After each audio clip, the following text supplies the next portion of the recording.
श्रीलंका के पानी में ड्रैगन का ये कैसा खेल, जानिए भारत चीन युद्धपोतों की मौजूदगी के मायने। भारतीय और चीनी युद्धपोत सोमवार को एक ही समय में श्रीलंका में डॉक किए गए। भारतीय नौसेना का गाइडेड मिसाइल विध्वंसक INS मुंबई और चीनी विध्वंसक हेफेई और वुजहेशान और किलियानसान एक साथ श्रीलंका में डेरा डाल चुके हैं। ये घटना इसलिए महत्वपूर्ण है क्योंकि अगले महीने श्रीलंका में राष्ट्रपति चुनाव होने वाले हैं। श्रीलंका में भारत और चीन की रणनीतिक हितों में टकराव देखने को मिल सकती है। शीत युद्ध का जुड़ा है इतिहास। शीत युद्ध के समय से प्रमुख राष्ट्र श्रीलंका में अपनी नाक घुसाते रहे हैं। इसका नतीजा है कि यह द्वीपीय देश अक्सर रणनीतिक रूप से ठंडा पड़ जाता है। भारत कभी भी अमेरिका के जरिए श्रीलंका में US रिले स्टेशन की जगह हासिल करने से खुश नहीं था। ऐसा माना जाता है कि अमेरिका को इसकी आवश्यकता थी ताकि भारतीय महासागर के समुद्री मार्गों पर नजर रखी जा सके। उस समय सोवियत नौसेना पर नजर रखना मुख्य उद्देश्य था। इसे आज इंडो पैसिफिक थिएटर के रूप में वर्णित किया जाता है। नेवी के हब के रूप में उभरा श्रीलंकाई कई देशों के नौसैनिक दौरे के लिए एक केंद्र के रूप में उभरा है। इस रणनीति ने न केवल द्वीपीय राष्ट्र की भौगोलिक स्थिति का लाभ उठाया बल्कि कोलंबो को मल्टी अलाइनमेंट पोस्टर में ट्रांसफर करने में भी मदद की।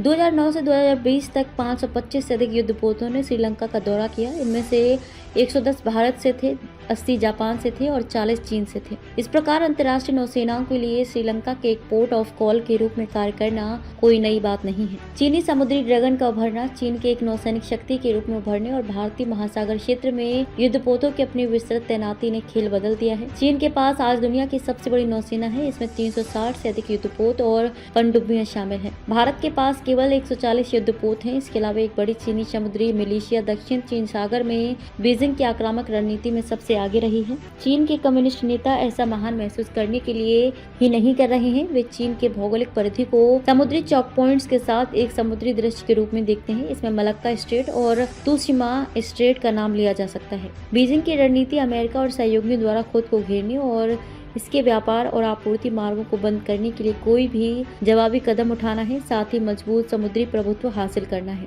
पड़ोसी देशों के सेज में चीनी घुसपैठ परिणाम स्वरूप चीन इंडो पैसिफिक के बड़े हिस्से में नेविगेशन की स्वतंत्रता और समुद्री संप्रभुता की सीमाओं को बढ़ा रहा है। ये फिलीपींस और वियतनाम जैसे समुद्री पड़ोसियों के विशेष आर्थिक क्षेत्रों में घुसपैठ कर रहा है। चीन कृत्रिम द्वीपों का निर्माण और सैन्यीकरण कर रहा है। इसके साथ ही रिसर्च जहाजों की आड़ में जासूसी जहाजों की एक सीरीज तैनात कर रहा है। 2022 में श्रीलंका के हम्बनटोटा में चीनी रिसर्च जहाज युआन वांग 5 के डॉकिंग को याद करें। भारत ने अपनी रणनीतिक रूप से महत्वपूर्ण इलाके में जहाज की उपस्थिति पर आपत्ति जताई थी। हालांकि आज चीन के पास अपने रिसर्च और सर्वेक्षण जहाजों के माध्यम से हिंद महासागर क्षेत्र में लगभग स्थायी उपस्थिति है। ये नौसैनिक संचालन के लिए उपयोगी महासागरीय डेटा की मैपिंग करते हैं।